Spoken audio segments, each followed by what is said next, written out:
How to reset Telegram account easily. In order to reset your Telegram account, all you have to do is make sure to launch the Telegram application on your device. To do a complete reset of your Telegram account, what you basically have to do is you have to delete your account and start fresh with the new account using the same phone number. So you want to reset all the restrictions that's imposed on your number, all the basically the groups, the chats and everything.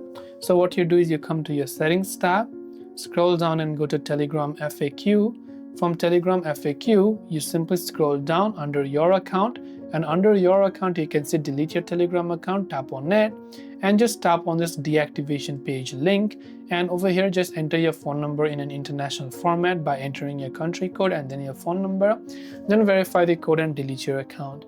Once your Telegram account is deleted, now to reset it, just try to create a new account using that same phone number. This way you can reset your Telegram account easily. Hope this video helped you. Thanks for watching and see you in the next video.